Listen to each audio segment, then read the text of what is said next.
problem and its solution.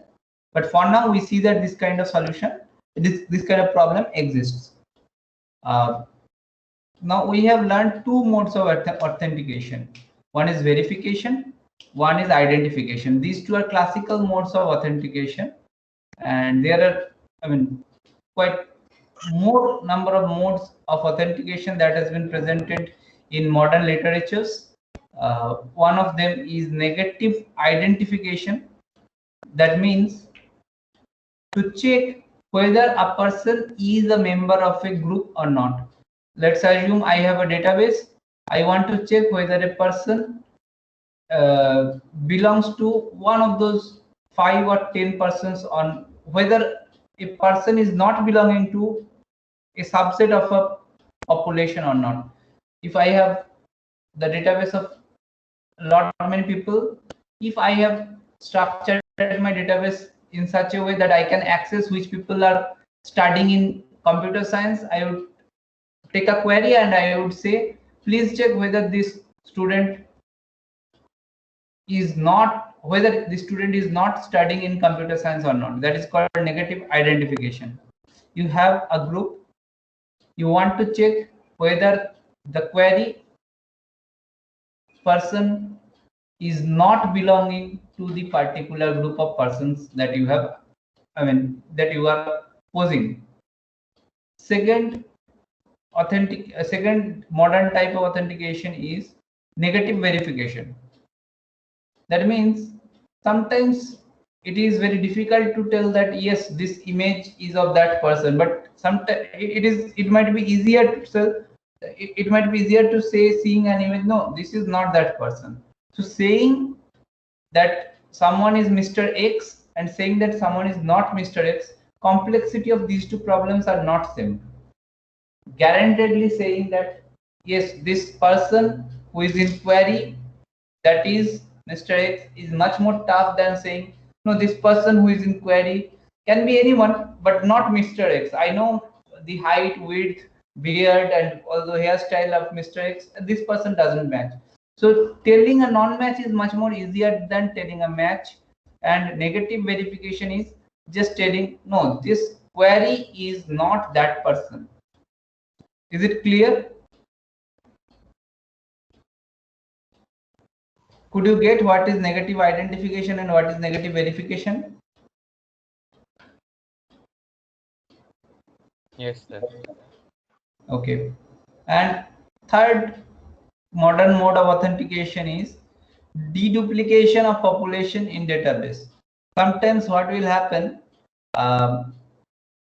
there will be duplicate in the database due to some erroneous process in enrollment. Like one person is trying to acquire more than one Aadhaar card for some malicious purpose. So what he will do, he will produce some papers, he will enroll his biometric as, and will get one Aadhaar card. After few days, he will again go, his biometrics will be collected obviously, and he will get another Aadhaar card number. So there is a process called deduplication. Whenever a new person comes for enrollment, you may check whether that particular new person is actually a kind of match with all the existing persons. If that happens, you will say that no, you are a duplicate to an already existing subject within the database. So you will do some checking and some measure to eliminate the kind of duplicate. Sometimes if you have not followed this measure and your data, you have a large database, you can run a deduplication process to check whether there are a couple of duplicates already existing in your database and you need to remove that. Sometimes what happens, some accesses are time bound or number bound. In that case, this duplication checking is very much important. Let us assume it is a rule in NIT Rourkela. Let us assume it is a rule in NIT Rourkela that one person can log in to the library system only once. You go, you give your fingerprint in biometric, you give your fingerprint in biometric system in library, and you get the access. But you can do that only once in a day. If that happens, some student wants to enter the library twice. What a possible way can be? You need two enrollments, like your fingerprint would be mapped to two roll numbers. If you can do that, your problem is solved. So this kind of attacks are duplication attacks, which can be done only with duplication, and we need some measure to halt it. So this is deduplication deals with that.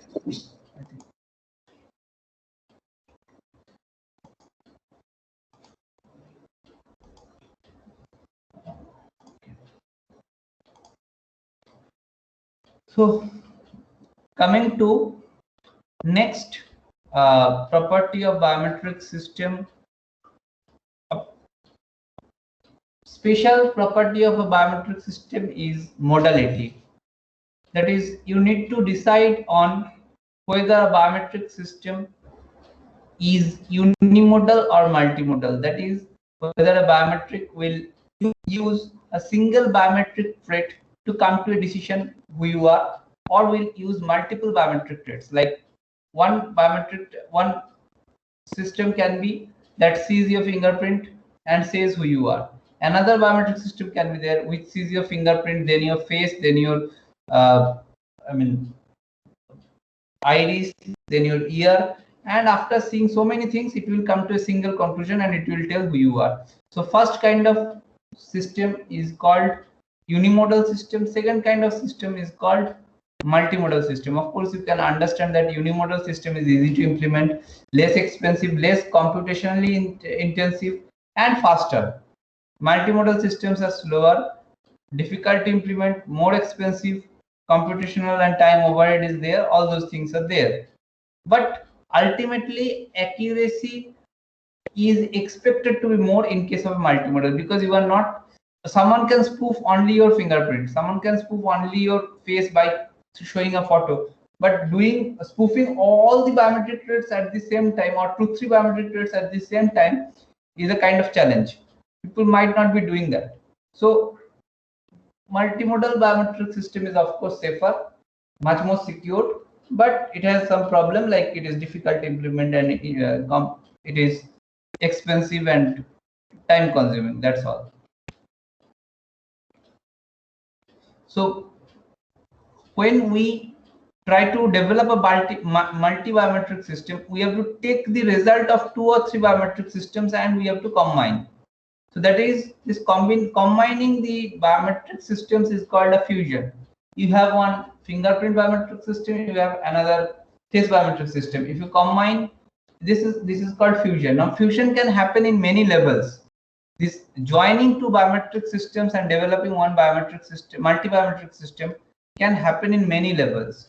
So you will see those levels.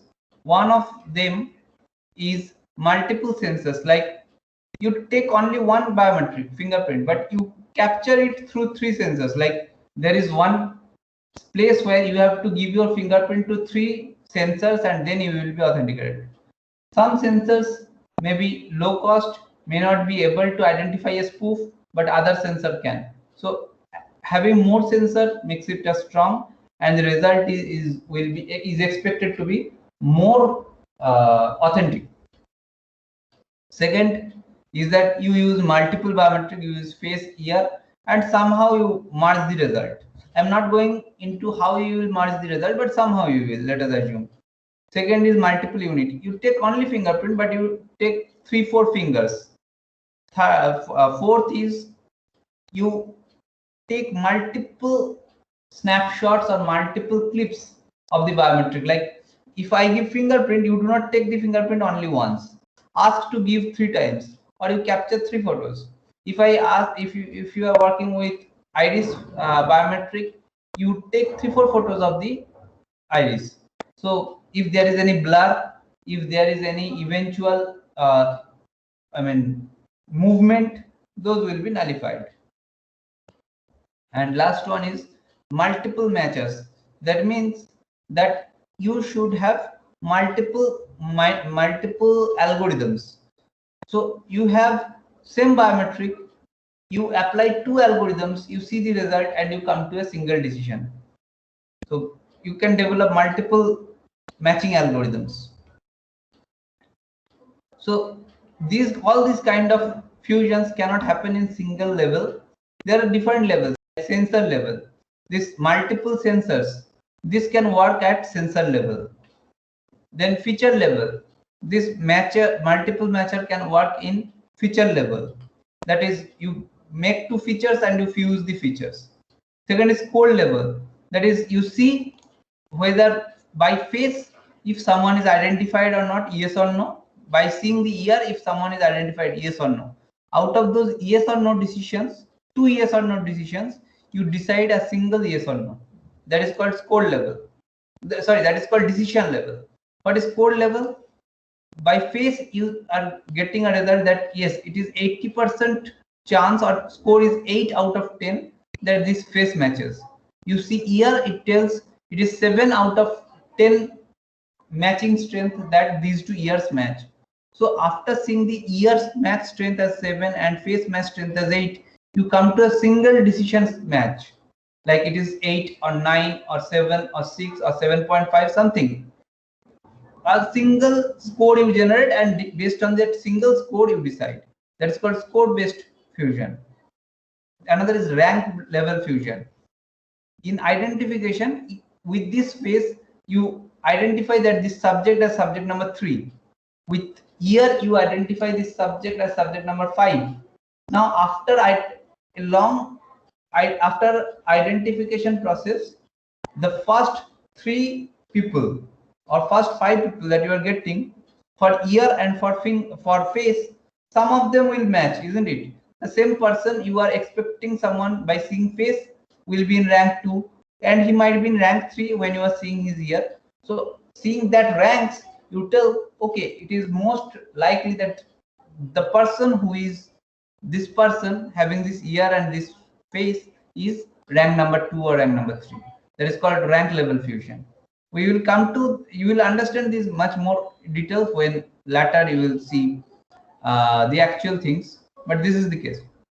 So I mean, in many, this I won't go into detail, but this table is a dependency of design choices. Like if you are dealing with multiple sensor, you should have the raw data that you need to fuse. For multiple representation or multiple matches, you can have only the feature or scores that you can fuse. For multiple instances, you may not have raw data, but you can fuse features also. But for multiple samples, you need raw data. You must have raw data. This is a table that says which type of fusion you are using and which type of multibiometry you want to develop, how they are related, which can be used with what. This is that particular table that gives this. There is a term called soft biometrics. It's very required that we know what is soft biometric.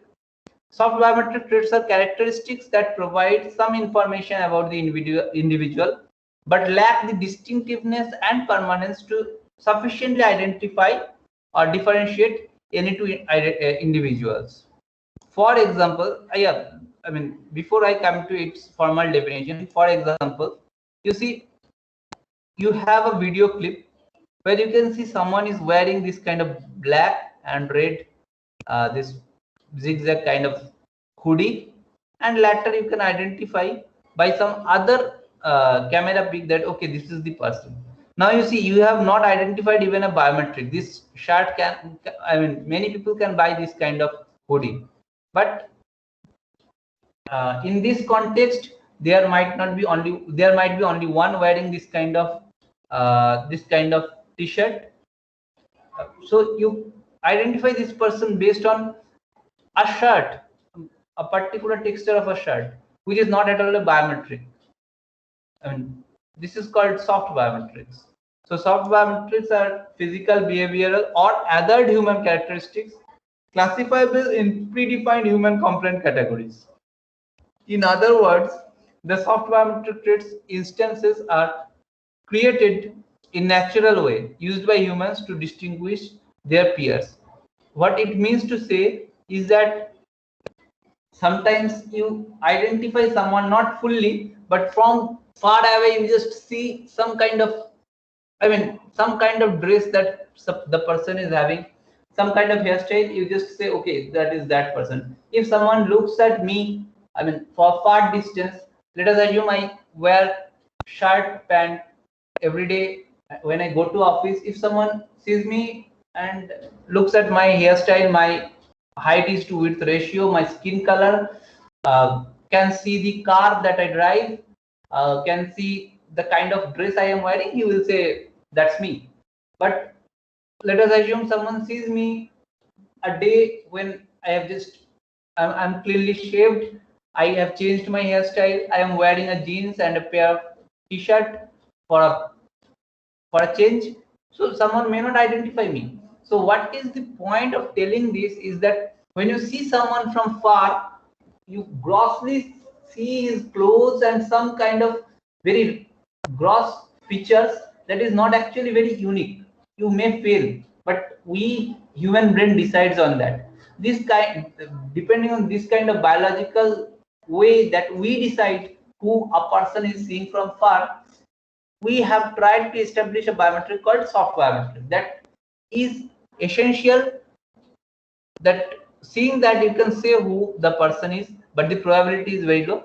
Soft biometric is usually used mainly to say who the person is not. Like if we are trying to detect who the person with this sword, can you see a person with black t-shirt who is having a sword in his hand?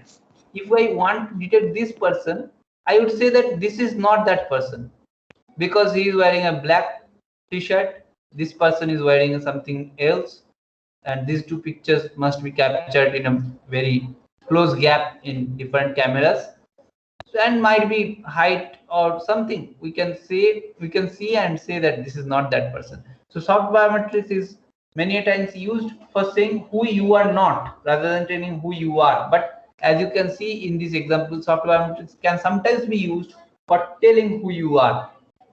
So that's what soft biometrics is. For example, what this eyebrow, by seeing eyebrow also sometimes we can tell who the person is, but eyebrows do have only 16 or 18 kind of categories. There will be a lot of people who will have the same kind of eyebrow pattern, but sometimes, I mean, seeing eyebrow is very very important. If you see someone's eyebrow, you can identify him later. So sometimes this kind of clues that are not very unique helps us. So you see this, there are two thumbs. This baby is having two thumbs.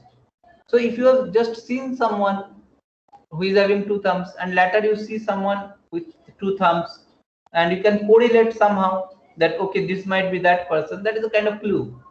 So that's what soft biometrics does. Coming to cancelable biometrics, a cancelable biometrics is a way in which you introduce intentional and systematically repeatable distortion so that you can protect the sensitive user specific data, and you can you can keep it confidential. What happens, I will tell you, like you give me your image, you want me to keep it safe in a biometric database, and I do not want anyone to steal it, anyone to use it. What I will do, your face image would be kept with a kind of error introduced in all the pixels. So if that image is stolen also, no one can use that and it won't be matched with your live query. But when I match, what I will do, I have the exact noise pattern that I have introduced in your image. I will cancel that out and I will get the pure image of what you would have given me, what I should have stored, but I have not stored due to some kind of attack, chance of attack. I will get the pure image and I will use that. So I can identify you. I have your pure image, so I have converted it to a noisy image, but I have retained the noise pattern in another database. So I can subtract the noise, I can get the pure image back, and I can identify you. But if someone steals your noisy image, he would not be able to use it. That is the method of cancelable biometrics. Is it clear why it is called cancelable?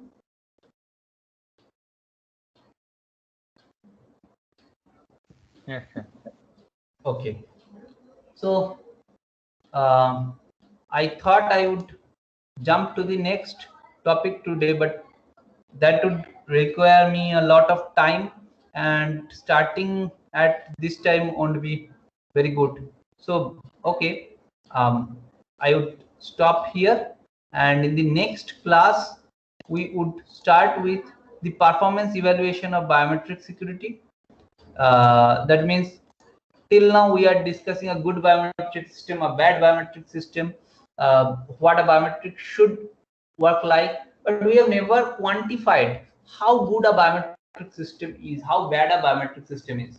Let us assume you are a vendor, you are going to sell a biometric system. You cannot, when your customer asks you, I am going to buy this biometric system, whether it is good or bad, you cannot just say, yeah, it is good, you buy it. You have to tell a numeric figure. You have to say that, yeah, it works maybe 999 times out of 1000 times. You need to say it gives you a result within 0.5 millisecond when the database size is less than 500. It's that fast. So you need to give some idea about the accuracy and time of the system in a quantitative manner, and then only your customers are going to buy it. So how you will quantify the goodness of a biometric system, that we will start learning from the next class. So that's all. Is there anyone having any query? If there is anyone having any query, please tell. Hello. Yeah. Sir, I have a doubt for the yesterday's problem. Okay. Sir, Could uh, you just, I do not have the problem with me right now. no, sir, Because, I can ask. It's a normal. okay, Sir, I want okay. to ask that it's the best, average, and worst case same for the verification Yeah, process. see, this question also the BTech guy asked the other day. I will come to this point again. I will come to this point again. Okay. The complexity point, I will come to it again. But rest of the things, could you solve? Yes, sir. The first three questions was to find the best case, worst case, and average case of verification. So I thought it was same. So first three questions answer is same. No, hold on. See, what the problem, as far as I can remember, what you were telling, best case, worst case. I think in that problem, I think, yeah, I think it was not mentioned that all the processes would be sequential. I think that was the problem, isn't it? Was there it mentioned? I lost it because I forgot that which problem. But you are talking about the problem in which I have never mentioned. I have never mentioned that all the processes are this sequential. So best case would be when you make all, you need to see what is the flow of the process, and if you can merge all the parts which can be overlapped, you get less time. That is called best case. What is worst case? Worst case is when you do not merge all the mergeable times. You consider them to be sequential. The highest time, that is the worst time. What is average time? Average time is, you get best case, you get worst case, and you average it if the number of enrolled person is fixed. So in question it is said that it is linearly stored. Linearly stored means yeah, the database is linearly stored, isn't it? Yes, sir. But has it been mentioned that the processes are sequential? Localization, I think localization was taking 4 milliseconds, feature extraction was taking 3 milliseconds. Was there anything mentioned that these two processes are sequential, must be sequential? Of course, localization and feature extraction must be sequential, but I mean, you can always in parallel process the feature extraction of the live query and feature extraction of the stored template. Was it mentioned anywhere? It was mentioned that all the processes are sequential. I don't think it was mentioned. No, sir, nothing like that. So that is why the concept of best case worst case has come. Otherwise, okay, if the leave apart the questions, if this data was given, whatever I have given, you can calculate apart from best and worst. Can you calculate the verification time? Can you calculate the identification time? Simple identification time, verification time, how we have calculated? Yes, sir, I have calculated that. Okay, in that way you can calculate, right? So is it same in the process of identification also? Sorry, I'm not getting. Sir, is it same in the process of identification also, the best, worst, and average case of identification process? See, until and unless the enrolled number of subject in enrolled system is varying, then there comes only another way of telling best case, worst case, average case, when the process sequence or in parallel. There are only two which there comes the possibility of same thing happening in two different time. Either the population time is changing, that is option 1, or if population time is fixed, option 2 is that sometimes you do some processes in parallel, sometimes you do some processes in sequential. That is the only possibility.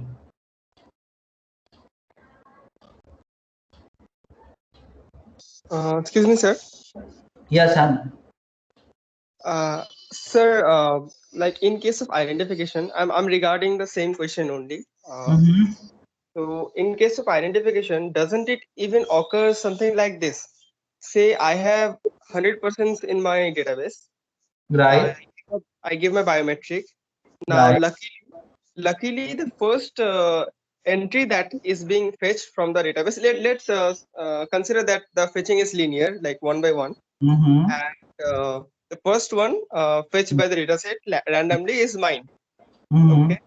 So will it go for checking all of them and finding the best match in case of identification, or it will just check, okay, this one is the correct one, more than threshold, so let's stop it now? See, the identification is not done by checking only more than threshold. It has to be highest among all. And when you are trying to check a number which is highest among all, even the highest number is the first number. You do not know until you go through the whole array, isn't it? So Okay. that is why the trick of this question is that the average case, best case, worst case in case of identification are always same. Okay. You answered the question very, I mean, in nice way. You got the nerve of the question. If the first person is you will get the highest value in the first match in a identification, right? But you do not know that it is highest until and unless you match with all, and then only you come to know, oh my god, the first result was the highest. Okay. Are you getting my point? Yes, The point of mentioning that the data is linearly stored in the database, only point of telling it is that if you have 100 data, it takes you to go through all 100% to identify a person. If I will show you some other, I mean, in next class, you would please remember me. We will start with showing some, I think in the next slide, I will have that. You will come to know what is the benefit or why I have used the term linear at the end of the next slide. Let us wait for another 2 days, okay? At least 2 or 3 days. It will be more clear why I have used the word linear. But for now, can you understand that even if the first value is highest, you do not know that it is highest until you go through all the comparisons? yes. Okay. So that is why, yeah, that is why I mean, it has no meaning whether first one is Yeah, having the first one as the match is best, but you do not get any effect on the time. Yeah. Okay, so that's it. Okay, could I answer your query? Yes, I got it. Yeah. Okay, okay. And So, sir, one more. Actually, I joined the class a bit late, like 10 minutes. So today you discussed on only the types of biometrics, right? The soft one, the cancelable, and anything else? no, before that I have discussed this unimodal biometrics and multimodal biometrics. So, yeah, I mean, someone has recorded it. I was just seeing. Yeah, sure. I'll find it out. Navin Barnwal. Navin has Navin is recording it. Okay. Yeah, yes, sir. Yes, sir. Yeah. So you can just check from him. So I have discussed unimodal biometrics and multimodal biometrics, and then how it relates to fusion of biometrics, and then we came to this cancelable biometrics and soft biometrics. Okay. Okay, sir. Yeah. Fine. Okay. Thank you. Is there anyone having any other question? Sir, Yeah. sir, actually, in the question, it was mentioned that the localized images were saved as the templates. So, is there a need to go through the feature extraction step, Yeah. or Right. should we just initiate the matching? No. You got it correct. When it is mentioned that images are stored in database, that means that one feature extraction process would be there after taking the data from the database and before matching it.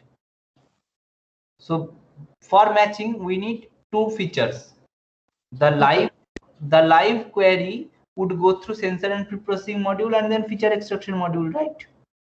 You do But not. sir, Yeah. but sir, in the database, the localized images are saved as the templates. Right, that's what I am saying. The live query is going through the sensor and preprocessing module and feature extraction module. Usually, when we store the feature in database, what happens? The localization, sorry, the enrollment time is more because Yes, sir. because you do sensor and preprocessing, then feature extraction, then you store it in database. But now what has happened? The enrollment time is less. You have only localized the image and you have stored in database. But when you call that image from the database for matching, you need to first find the feature from that, and then two features can go for matching. Okay. So you need to be very careful in seeing whether in database it is stored that images are stored or feature is stored. That will be somehow mentioned trickily. Here it is mentioned that localized images are stored. That means localization is done. So you do not need to do localization again, but feature is not stored in database. So after taking the localized image from the database, you need to do the feature extraction. So before going to matching, two feature extraction are taking place. One for the live query, that always happens, and another is from the image that you have got from the database, which usually didn't happen in case of the example that we saw. Okay, sir. Thank you. Okay. Is there anyone having any other question? Sir? Yeah. Sir? Yeah. Sir, in Your the voice, database match your voice time, is breaking. sir, can I say my Yeah, question first? now I can hear you, please. Sir, in the database fetching time, the 0.5 milliseconds is given. Sir, can we reduce the time if parallel execution is given by using pipelining? See, Like first we fetch data, and then while we are matching the data, we can already fetch the other data. right. Like we are using pipelining. True. Absolutely. We can do that. Only thing, all those things will come into play into best case and average case. Here I have, as I said, I have not mentioned all the processes take place sequentially. So you can always do that. What you are saying is that when the data number I has gone to matching, then data number I plus 1 in parallel can be fetched, isn't it? Yes, sir. Yeah, that can be done. That can be done until and unless it is mentioned that all processes are sequential. I have not mentioned that in this question, so this can be done.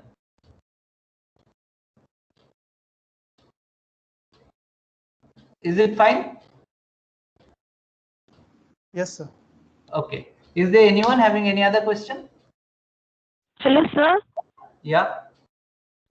Sir, actually, in this question, as the image is itself is being stored in the database, sir, isn't it like this? Means after we give any live query, from that the feature is extracted, and that feature is used to match and fetch the record from database. No, see, you need, for matching there are two inputs, and both the inputs should be featured. One feature comes from live query, another feature should come from database. You do not have a feature directly in database, so you need to find the feature from the image that is stored in database. Sir, in other cases, the identification ID for the person was also stored in the database. Then we used to fetch the ID, then match in the matching module. But sir, can you please describe what exactly is to be done in this question scenario? I'm not getting it exactly. See, do you remember the block diagram? Yes, sir. In the block diagram, you have seen that from the database, one arrow directly comes to matching module, isn't it? Yes, sir. Now, from the database, the arrow will come to one more feature extraction module, and from the feature extraction, the arrow will come to matching module. That is the only change. Okay, sir. Okay. Because we have mentioned that we are storing images, so from the database, image will be obtained, and that should go through a feature extraction, and then only you will have two features. You cannot match one feature and one image. So after a feature extraction, you will have two features. You match them. Okay. Okay, sir. So another doubt, sir, in Yeah. identification process, considering the closed set and open set, sir, what is the time in each cases? Like in open case, we have to. Time will be same. The open case Yes, sir. Okay. identification and closed set identification, in both the cases, same computation takes place. Only the difference is that after the highest match is generated, it is seen that whether highest is good enough or not. So that no time is mentioned for that, and that is said to be consuming negligible time. So rest number of matches, number of processes is same. So in case of identification, the open set and closed set identification, the time remains same. Okay, sir. Okay. Is there anyone having any other question? Okay, then I'll drop the call.